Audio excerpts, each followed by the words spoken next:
Hoje você vai aprender a história do livro de Jó completa, como você nunca viu. Tudo o que você vai aprender aqui está contido na Bíblia no livro de Jó. Na terra de Uz, vivia um homem chamado Jó, que era íntegro e justo, temia a Deus e evitava fazer o mal. Jó tinha 7 filhos e 3 filhas, e possuía 7.000 ovelhas, 3.000 camelos, 500 juntas de bois e 500 jumentos, além de muitos servos. Era o homem mais rico do Oriente. Seus filhos costumavam dar banquetes em casa, cada um em sua vez, e convidavam suas 3 irmãs para comerem e beberem com eles. Após um período de banquetes, Jó os chamava e os purificava. De madrugada, ele oferecia um holocausto por cada um deles, pois pensava: talvez meus filhos tenham pecado e amaldiçoado a Deus em seu coração. Jó fazia isso regularmente. Certo dia, os anjos se apresentaram ao Senhor, e Satanás veio com eles. O Senhor perguntou a Satanás: de onde você vem? Satanás respondeu: de perambular pela terra e andar por ela. O Senhor disse a Satanás: você observou meu servo Jó? Não há ninguém na terra como ele, irrepreensível, íntegro, que teme a Deus e evita o mal. Satanás respondeu: será que Jó não tem razões para temer a Deus? Acaso não puseste uma cerca em volta dele, da família dele e de tudo o que ele possui? Tu abençoaste tudo o que ele faz, de modo que seus rebanhos estão espalhados pela terra. Mas estende a tua mão e fere tudo o que ele tem, e certamente ele te amaldiçoará na tua face. O Senhor disse a Satanás: pois bem, tudo o que ele possui está nas suas mãos. Apenas não toque nele. Então Satanás saiu da presença do Senhor. Certo dia, quando os filhos e filhas de Jó estavam num banquete, comendo e bebendo vinho na casa do irmão mais velho, um mensageiro veio dizer a Jó: os bois estavam arando e os jumentos pastando por perto, quando os sabeus os atacaram e os levaram embora. Mataram os empregados à espada, e eu fui o único que escapou para lhe contar. Enquanto ele ainda estava falando, chegou outro mensageiro e disse: fogo de Deus caiu do céu e queimou totalmente as ovelhas e os empregados, e eu fui o único que escapou para contar a você. Enquanto ele ainda estava falando, chegou outro mensageiro e disse: vieram caldeus em 3 bandos, atacaram os camelos e os levaram embora. Mataram os empregados à espada, e eu fui o único que escapou para contar a você.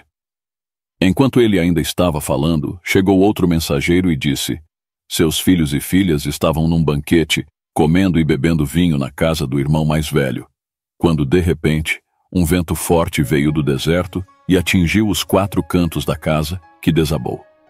Eles morreram, e eu fui o único que escapou para contar a você. Ao ouvir isso, Jó levantou-se, rasgou o manto e rapou a cabeça. Então, prostrou-se com o rosto em terra, em adoração, e disse: saí nu do ventre da minha mãe, e nu partirei. O Senhor deu, o Senhor levou, louvado seja o nome do Senhor. Em tudo isso, Jó não pecou nem culpou a Deus de coisa alguma. Em outra ocasião, os anjos vieram se apresentar ao Senhor, e Satanás também estava entre eles. O Senhor perguntou a Satanás: de onde você vem? Satanás respondeu: estive percorrendo a terra, andando por ela. Então o Senhor disse a Satanás: você notou meu servo Jó?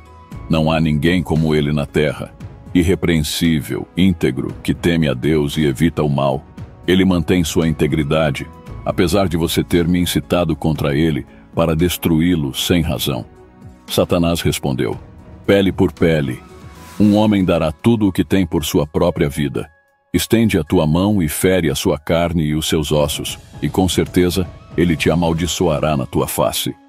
O Senhor disse a Satanás: pois bem, ele está nas suas mãos, apenas poupe a vida dele. Satanás saiu da presença do Senhor e afligiu Jó com feridas dolorosas, da sola dos pés ao alto da cabeça.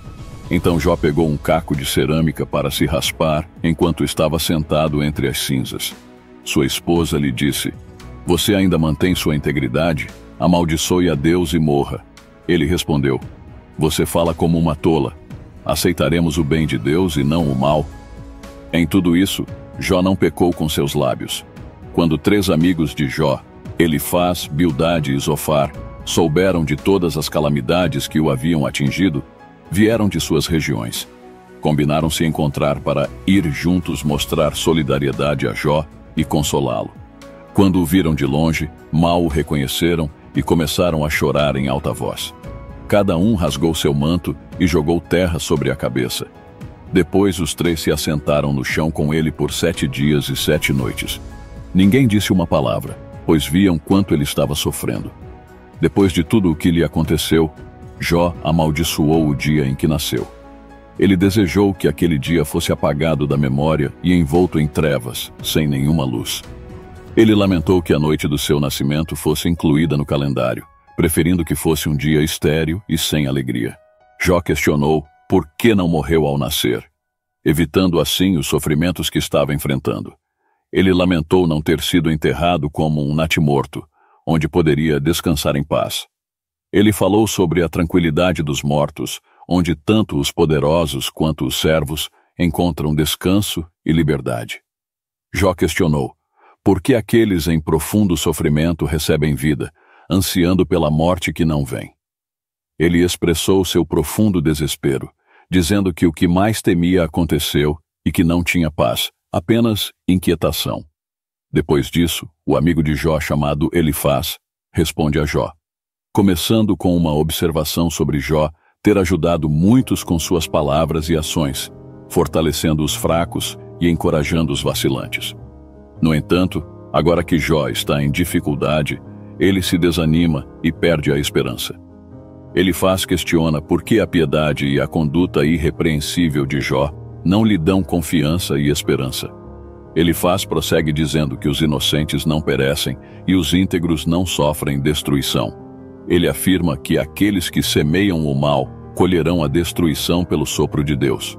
Ele usa a metáfora dos leões para ilustrar que mesmo os fortes podem ser quebrados e dispersos. Elifaz relata uma visão noturna em que um espírito questiona se algum mortal pode ser mais justo ou puro que Deus. Ele argumenta que se Deus não confia nem em seus servos celestiais e vê erros até nos anjos, quanto mais nos humanos frágeis. Ele conclui que os humanos são facilmente esmagados e morrem sem sabedoria. Elifaz então aconselha Jó a clamar a Deus, apresentando sua causa a ele, pois Deus realiza maravilhas insondáveis e exalta os humildes. Ele frustra os planos dos astutos e salva os oprimidos, dando esperança aos pobres. Elifaz enfatiza que o homem é feliz quando Deus o corrige e não deve desprezar a disciplina do Todo-Poderoso, pois Deus tanto fere quanto cura. Ele assegura a Jó que Deus o livrará de muitas desgraças e que ele será protegido do mal. Elifaz pinta um quadro de prosperidade e segurança para aqueles que confiam em Deus, afirmando que Jó poderá contar com a segurança de sua família e descendentes, terminando com uma exortação para Jó ouvir e aplicar esses ensinamentos à sua vida. Depois que Elifaz disse isso, Jó responde expressando a profundidade de sua angústia e desespero, em resposta às palavras de seus amigos. Ele começa lamentando que sua aflição é tão grande que não pode ser comparada nem à areia dos mares. Jó sente que as flechas de Deus estão atingindo-o e que ele está sendo atormentado por Deus. Jó desejava que Deus atendesse seu pedido de acabar com sua vida para que ele pudesse encontrar consolo e não ter negado as palavras de Deus. Ele se pergunta qual esperança pode ter, se já não tem forças e se sente sem futuro, comparando sua força à de pedras ou bronze e questionando se há poder que possa ajudá-lo agora. Ele critica seus amigos, comparando-os a riachos temporários que secam na estação seca, levando a uma decepção semelhante ao que sentem os viajantes que buscam água em vão. Ele sente que seus amigos falharam em lhe oferecer ajuda e se enchem de medo ao ver sua situação. Jó afirma que não pediu nada a eles em troca e desafia seus amigos a lhe mostrar onde errou. Ele sente que suas palavras são desprezadas e que eles tentam corrigir o que diz, como se fossem meros ventos. Ele os acusa de serem injustos e os desafia a reconsiderar sua situação, afirmando que sua integridade está em jogo. Jó continua expressando sua desesperança com a vida, comparando o trabalho e os dias dos homens na terra aos de um assalariado que aguarda o pagamento. Ele descreve sua situação com imagens de sofrimento físico e emocional, sua vida passando rapidamente sem esperança. Ele pede a Deus que lembre que sua vida é passageira e que ele nunca verá felicidade novamente. Jó sente que, assim como uma nuvem desaparece, ele também desaparecerá sem retorno, e ninguém jamais o verá novamente. No final, Jó se desabafa sobre a dor e a amargura de sua alma, questionando a importância que Deus dá a ele e por que é examinado continuamente. Ele se pergunta por que Deus não perdoa suas ofensas e apaga seus pecados, pois logo ele será enterrado e não existirá mais. Bildade, um dos amigos de Jó, responde criticamente às palavras de Jó, que expressam sua angústia e questionam a justiça de Deus. Bildade argumenta que a linguagem de Jó é um grande vendaval e sugere que ele está falando de maneira imprudente. Bildade pergunta se Deus realmente distorce a justiça e se o Todo-Poderoso pode fazer o que é errado. Ele argumenta que Deus não perverte a justiça e que, quando os filhos de Jó pecaram, Deus os puniu. Bildade aconselha Jó a procurar e implorar a Deus, prometendo que, se ele for íntegro e puro, Deus se levantará a seu favor e restaurará sua posição. Ele sugere que a situação atual de Jó é temporária e que seu futuro será próspero. Ele sugere que Jó deve aprender com a experiência das gerações passadas e ouvir o que seus pais ensinaram, pois a sabedoria vem com o tempo e a experiência. Bildade conclui que Deus não rejeita os justos e não fortalece os maus. Ele afirma que, se Jó se arrepender e for justo, Deus transformará sua tristeza em alegria e fará com que seus inimigos fiquem envergonhados. Ele prevê que as casas dos ímpios desaparecerão. Em resumo, Bildade critica a postura de Jó, afirmando que sua situação é resultado de seus próprios pecados e que a justiça de Deus prevalecerá. Ele incentiva Jó a arrepender-se e a confiar em Deus, prometendo que isso levará a uma restauração e a um futuro mais promissor. Depois disso, Jó responde ao seu amigo Bildade com uma reflexão profunda sobre a impossibilidade de um mortal justificar-se diante de Deus. Ele expressa um sentimento de desamparo e incapacidade em enfrentar ou argumentar com o Todo-Poderoso. Jó reconhece a verdade nas observações feitas por Bildade, mas questiona como um ser humano pode ser justo diante de Deus. Ele acredita que, mesmo que tentasse discutir com Deus, não seria capaz de argumentar com sucesso. Jó descreve a profundidade da sabedoria e a magnitude do poder de Deus, que pode mover montanhas, sacudir a terra e esconder a luz do sol. Ele afirma que Deus realiza maravilhas que são incompreensíveis e que, mesmo quando Deus passa perto dele, Jó não consegue percebê-lo. Jó expressa que, mesmo que ele fosse inocente, seria incapaz de responder a Deus. Ele só poderia implorar por misericórdia, pois acredita que Deus não ouviria suas súplicas e que a sua situação seria agravada sem motivo. Jó lamenta que, independentemente de ser íntegro ou ímpio, Deus parece destruir a todos igualmente. Ele menciona que, quando ocorre um desastre, Deus parece zombar da dor dos inocentes e que não há ninguém que possa desafiar a justiça divina ou questionar suas ações. Jó compara seus dias a um fluxo constante e veloz, sem alegria. Ele diz que, mesmo tentando mudar seu semblante e sorrir, seus sofrimentos ainda o apavoram, pois acredita que Deus não o consideraria inocente. Jó expressa a frustração de não poder apelar a um árbitro ou juiz entre ele e Deus. Ele deseja alguém que possa mediar entre eles, afastando o terror divino e permitindo que ele fale sem medo. Jó está em um estado de profundo desespero e angústia. Ele sente que é impossível para um ser humano, por mais justo que seja, argumentar ou justificar-se diante da imensidão e do poder de Deus. Jó reconhece a grandeza e o domínio absoluto de Deus, que faz com que ele se sinta impotente e desamparado. A sua principal queixa é a falta de um mediador que possa intervir e aliviar sua angústia, tornando a situação ainda mais desesperadora.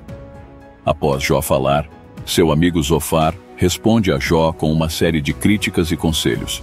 Ele refuta as alegações de Jó e sugere que o sofrimento de Jó é uma consequência de seus próprios pecados.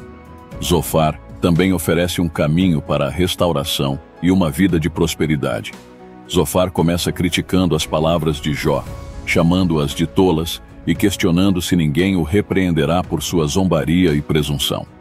Ele sugere que as palavras de Jó são apenas um desperdício de tempo e que ele está sendo imprudente. Zofar expressa o desejo de que Deus falasse diretamente com Jó e revelasse os segredos da sabedoria divina. Ele afirma que a verdadeira sabedoria é complexa e que Deus provavelmente esqueceu alguns dos pecados de Jó. Ele destaca que os mistérios e os limites de Deus são insondáveis e infinitos, mais altos que os céus e mais profundos que as profundezas. Ninguém pode compreender totalmente a grandeza e o poder de Deus. Zofar aconselha Jó a consagrar seu coração a Deus, a afastar-se do pecado e a eliminar a maldade de sua vida.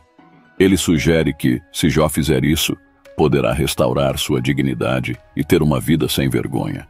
Ele promete que, se Jó se arrepender e se voltar para Deus, ele esquecerá suas desgraças, terá uma vida mais iluminada que o meio-dia e desfrutará de segurança e prosperidade.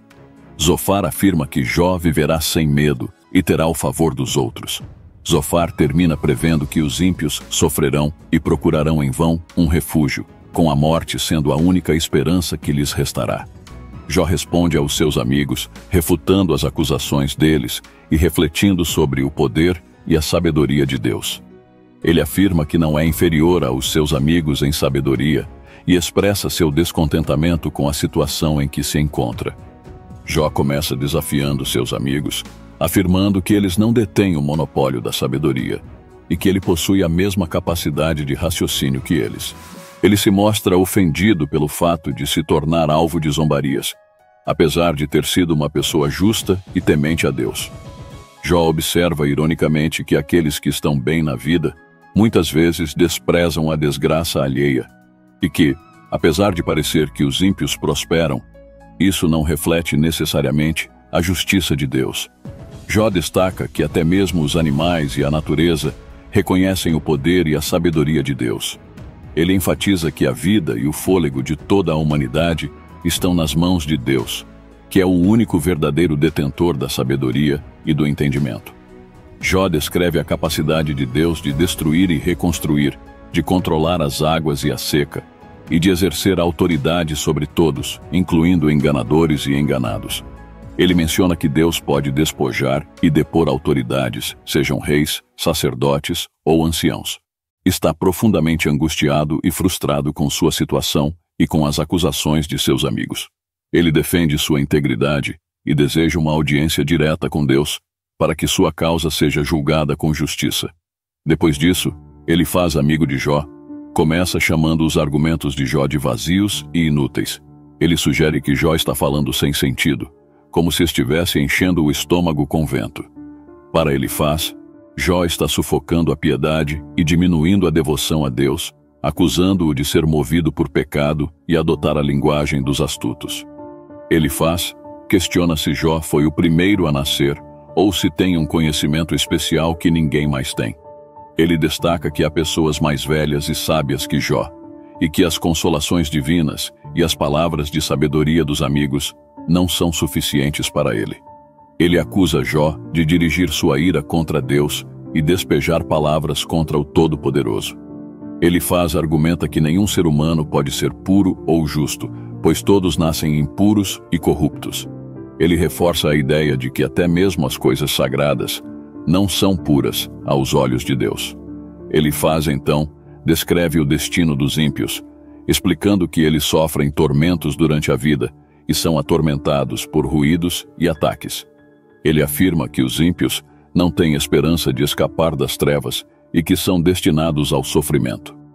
Elifaz descreve o ímpio como alguém que enfrenta angústias e tormentos, desafiando a Deus com arrogância. Ele sugere que, apesar de sua riqueza e status, o ímpio acabará em ruínas, e sua riqueza não durará. Ele adverte que o ímpio não deve confiar em coisas sem valor, pois não receberá compensação.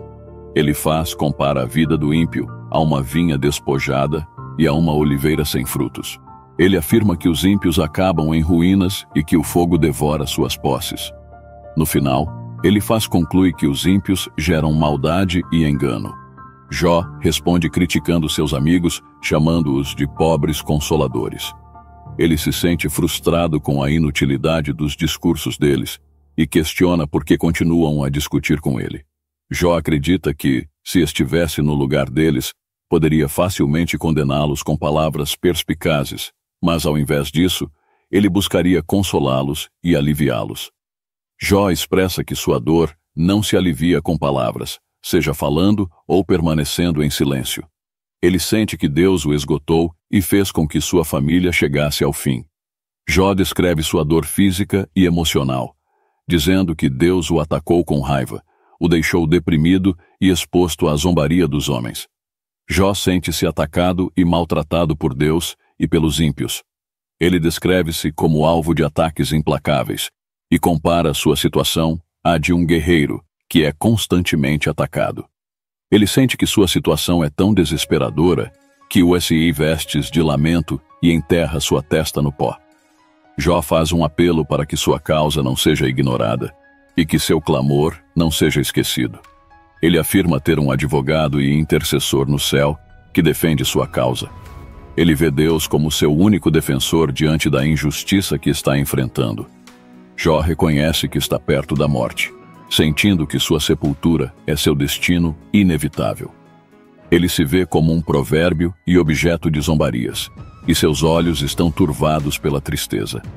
Ele observa que, apesar de seus sofrimentos, os justos se manterão firmes e se tornarão mais fortes. Jó está frustrado com os amigos que lhe oferecem consolo inadequado e critica suas palavras como inúteis. Depois disso, Bildade, amigo de Jó, responde a Jó, criticando-o duramente e reforçando a ideia de que o sofrimento é uma consequência direta do pecado. Bildade tenta convencer Jó de que sua situação é o resultado de sua impiedade. Bildade começa pedindo a Jó que pare de falar e comece a agir com sensatez. Ele questiona por que Jó considera seus amigos como ignorantes, insinuando que Jó se vê como superior a eles. Bildade critica Jó por estar consumido pela ira, questionando se a terra deve ser abandonada ou as rochas mudadas de lugar por causa da raiva de Jó. Bildade reforça a ideia de que a ruína é a consequência natural de não conhecer a Deus e sugere que Jó está sofrendo porque é perverso. Jó responde aos seus amigos, expressando sua profunda angústia e frustração com as acusações e falta de compaixão deles. Jó começa lamentando a persistência de seus amigos em atormentá-lo com palavras, repreendendo-o repetidamente sem demonstrar vergonha ou compaixão. Jó argumenta que, se ele realmente se desviou, o erro é dele e não deveria ser motivo de humilhação pelos outros. Jó acusa seus amigos de se exaltarem sobre ele e de usarem sua situação humilhante contra ele. Jó atribui seu sofrimento diretamente a Deus, dizendo que foi Deus quem o tratou mal, bloqueou seu caminho, cobriu suas veredas de trevas, tirou sua honra e esperança e o vê como inimigo. Ele descreve a ira de Deus e como ele se sente cercado e atacado. Jó lamenta o abandono de seus irmãos, amigos, parentes, hóspedes, servos, esposa e até crianças. Ele se sente isolado e rejeitado por todos que conhecia. Jó descreve seu estado físico deteriorado, reduzido a pele e ossos, e implora por misericórdia de seus amigos, afirmando que já foi ferido pela mão de Deus e não precisa de mais perseguição. Jó expressa o desejo de que suas palavras sejam registradas para sempre. Ele faz uma poderosa declaração de fé, afirmando que sabe que seu Redentor vive e que no fim ele verá a Deus com seus próprios olhos, mesmo depois de seu corpo ser destruído. Jó adverte seus amigos a temerem a espada, ou seja, o julgamento de Deus, sugerindo que eles também podem enfrentar a ira divina por suas ações contra ele. Ele implica que eles deveriam refletir sobre suas próprias atitudes e reconhecer que há um julgamento que os espera. Jó responde com um desabafo intenso, criticando seus amigos por suas constantes repreensões e falta de compaixão. Zofar, um dos amigos de Jó, responde às palavras de Jó. Zofar começa dizendo que seus pensamentos estão agitados e que ele está profundamente perturbado, levando-o a responder. Ele se sente desonrado pela repreensão de Jó e sente que deve responder para defender seu entendimento. Zofar responde a Jó com um discurso firme, afirmando que a prosperidade dos ímpios é temporária e que seu destino é a destruição. Ele descreve a natureza efêmera da alegria dos ímpios e como suas ações injustas os levarão à ruína. Zofar acredita que a justiça divina inevitavelmente os alcançará, resultando em desgraça, revelação de sua culpa e destruição completa. Ele conclui que essa é a herança que Deus reserva para os perversos, reforçando a ideia de que a justiça divina prevalecerá. Jó responde aos seus amigos e reflete sobre a aparente prosperidade dos ímpios, confrontando suas ideias sobre a justiça divina. Ele questiona o consolo que seus amigos lhe oferecem e expressa sua frustração e angústia. Jó reflete sobre a aparente prosperidade dos ímpios e como isso desafia a noção de justiça divina. Ele observa que os ímpios frequentemente vivem vidas longas e prósperas, rejeitando a Deus, e ainda assim não enfrentam desgraças aparentes.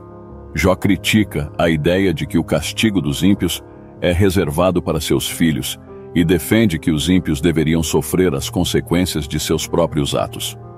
Ele também reflete sobre a inevitabilidade da morte para todos, independentemente de suas circunstâncias de vida.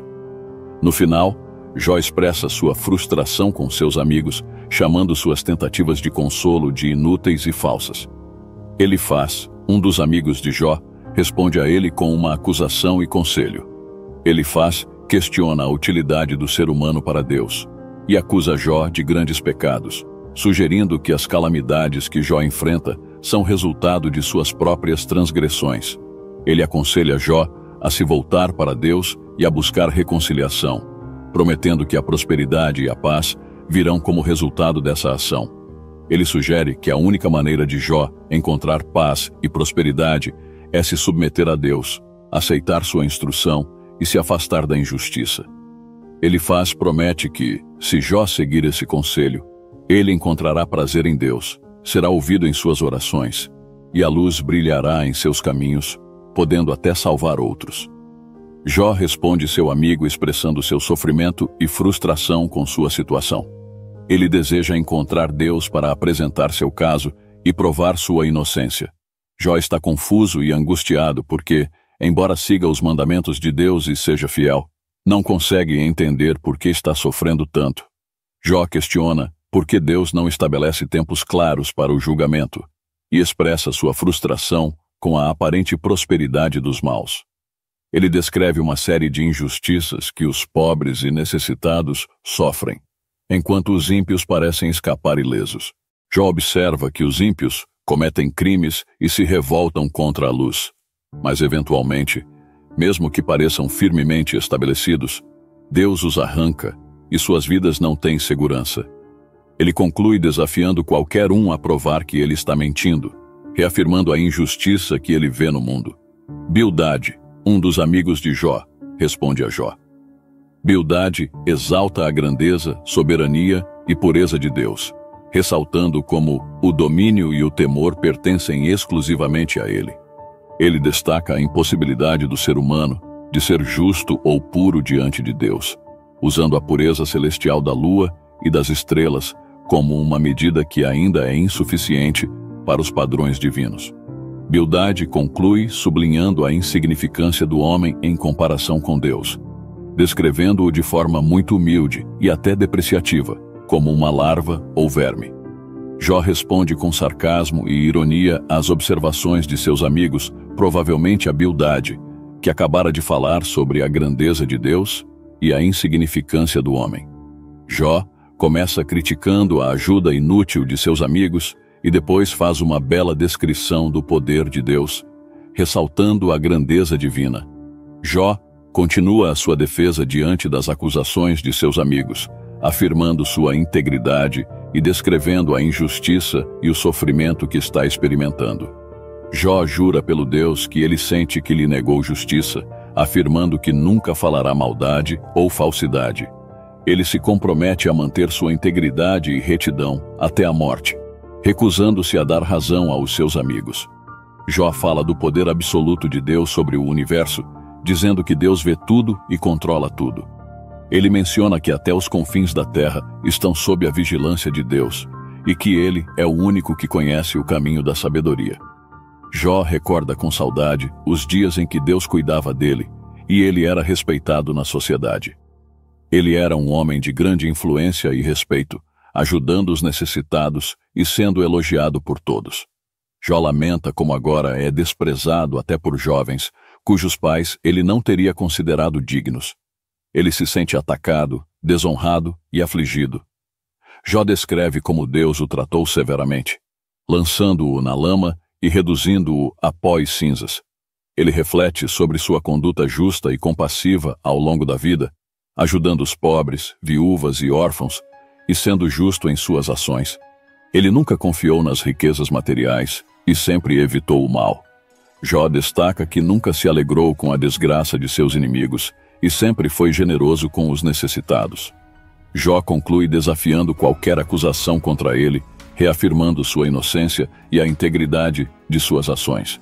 Ele deseja que o Todo-Poderoso responda às suas queixas e que sua defesa seja escrita e levada diante de Deus. Então, esses 3 homens pararam de responder a Jó, pois este se julgava justo. Mas Eliú, filho de Baraquel, de Bus, da família de Rão, indignou-se muito contra Jó, porque este se justificava diante de Deus. Também se indignou contra os 3 amigos, pois não encontraram meios de refutar Jó, e mesmo assim o tinham condenado. Eliú tinha ficado esperando para falar a Jó porque eles eram mais velhos que ele. Mas, quando viu que os 3 não tinham mais nada a dizer, indignou-se. Então Eliú, filho de Baraquel, de Bus, falou: Eu sou jovem, vocês têm idade. Por isso tive receio e não ousei dizer a vocês o que sei. Os que têm idade é que devem falar, pensava eu. Os anos avançados é que devem ensinar sabedoria. Mas é o Espírito dentro do homem que lhe dá entendimento, o sopro do Todo-Poderoso. Não são só os mais velhos, os sábios, não são só os de idade que entendem o que é certo. Por isso digo, escutem-me. Também vou dizer o que sei. Eliú argumenta que Deus pode usar o sofrimento para corrigir e redimir o homem, prevenindo-o do orgulho e da destruição. Eliú reforça que Deus é justo e não faz o mal. Ele não faz distinção entre ricos e pobres e governa a justiça universalmente. Critica Jó por afirmar que não vale a pena agradar a Deus e por se rebelar contra a sua justiça. Eliú descreve a majestade e o poder de Deus, comparando-o com a força da natureza, como tempestades e relâmpagos. Ele enfatiza que a compreensão de Deus está além da capacidade humana e que a justiça divina não é facilmente compreendida ou questionada. Eliú desafia Jó a refletir sobre a grandeza e a justiça de Deus e o adverte sobre a tentação de questionar a justiça divina. Ele conclui destacando a imensidão e a perfeição de Deus, que é digno de reverência e temor. Então o Senhor respondeu a Jó do meio da tempestade, dizendo: Quem é este que obscurece o meu conselho com palavras desprovidas de sabedoria? Prepare-se para responder como um homem comum. Farei perguntas a você e você me dará respostas. Onde você estava quando lancei os fundamentos da terra? Responda-me, se é que você sabe tanto. Quem determinou as suas medidas? Você pode saber. E quem traçou sobre ela a linha de medição? Sobre o que foram assentados os seus pilares? E quem colocou a pedra angular, enquanto as estrelas matutinas cantavam em coro e todos os anjos exultavam? Quem segurou o mar com portas, quando ele surgiu do ventre materno, quando o vesti de nuvens e o envolvi em escuridão densa, quando defini seus limites e coloquei portas e barreiras, quando eu lhe disse: Até aqui você pode vir, mas não além deste ponto. Aqui coloco fim às suas ondas orgulhosas. Você já deu ordens à manhã ou revelou à aurora o seu lugar, para que ela agarrasse a terra pelos cantos e a sacudisse dos ímpios. A terra se molda como um selo no barro, e tudo nela aparece como um vestido. A luz é negada aos ímpios, e o braço deles é quebrado. Você já explorou as fontes do mar, ou andou pelas obscuras profundezas do abismo? Você viu as portas da morte? Você conhece as portas das trevas? Você tem ideia da extensão da terra? Fale-me, se é que você sabe. Como se vai ao lugar onde mora a luz? E onde se encontra a morada das trevas? Você pode guiá-las a seus lugares apropriados? Conhece o caminho para suas habitações? Talvez você saiba, pois já era nascido, e você já viveu tantos anos.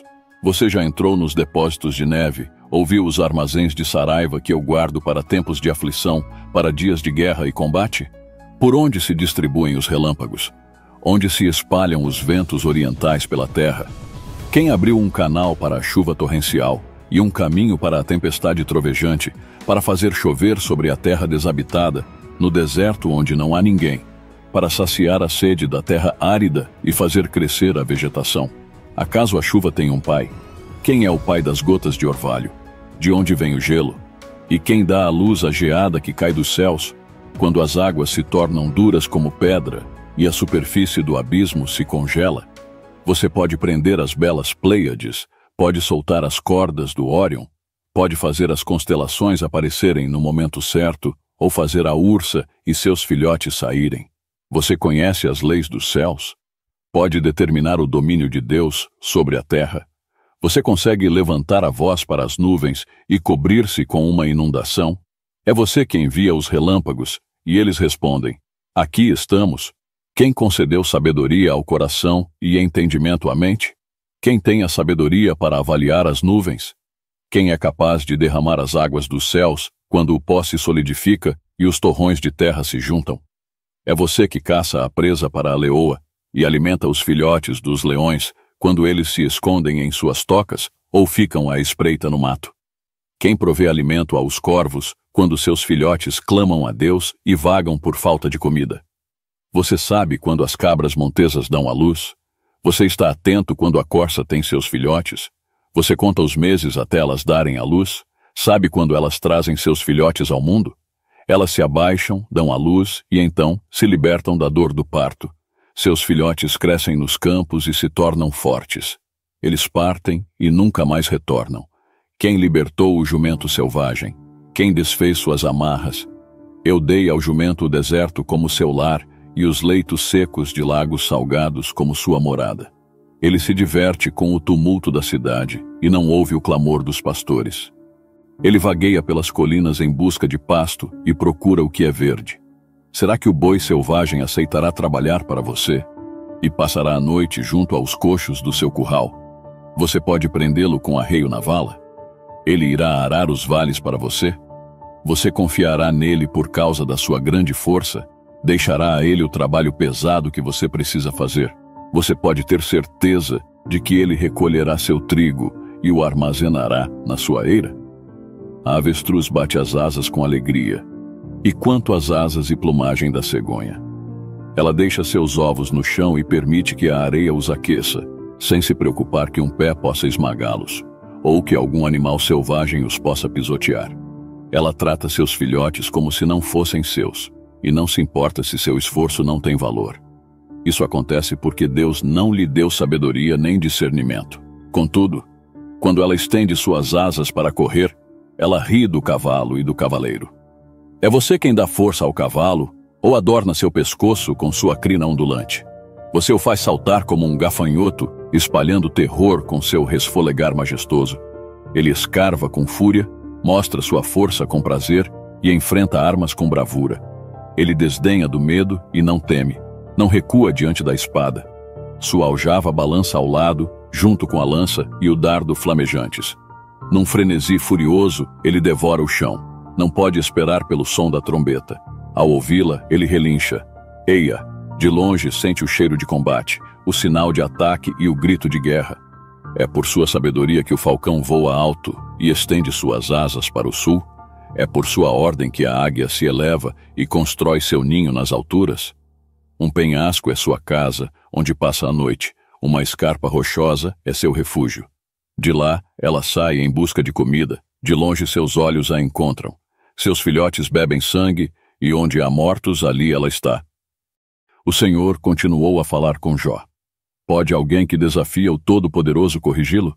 Que se apresente aquele que o acusa para responder a Deus. Então Jó respondeu ao Senhor: reconheço minha indignidade. Como posso responder a ti? Coloco a mão sobre a boca. Falei uma vez, mas não tenho mais palavras. Falei uma segunda vez, mas não tenho mais nada a dizer. Em seguida, o Senhor falou a Jó no meio da tempestade. Prepare-se como um homem comum. Eu farei perguntas, e você deverá responder. Você questionará a minha justiça? Vai me condenar para se justificar? Seu braço é comparável ao de Deus, e sua voz pode rugir como a dele. Então, reveste-se de esplendor e glória, e vista-se com majestade e honra. Deixe a ira fluir de você. Olhe para todos os orgulhosos e lance-os por terra. Olhe para todos os orgulhosos e faça-os se envergonhar. Destrua os ímpios onde estiverem. Enterre-os todos juntos no pó. Cubra seus rostos com a terra do sepulcro. Só então eu acreditarei que sua mão direita pode salvá-lo. Observe o bimote, que criei quando criei você, e que se alimenta de capim como um boi. Que força ele possui em seus lombos, que vigor nos músculos de seu ventre. Sua cauda balança como o cedro, os nervos de suas coxas são fortemente entrelaçados. Seus ossos são como tubos de bronze, seus membros são como bastões de ferro. Ele é a mais magnífica das criaturas de Deus. Apesar disso, o seu Criador pode enfrentá-lo com sua espada. As montanhas oferecem a ele tudo o que produzem, e todos os animais selvagens brincam ao redor dele. Sob os lotos ele repousa, escondido entre os juncos do pântano. Os lotos o cobrem com sua sombra. Os salgueiros perto do riacho o cercam. Quando o rio se agita, ele permanece imperturbável. Mesmo que o Jordão se enfureça contra sua boca, ele se mantém sereno.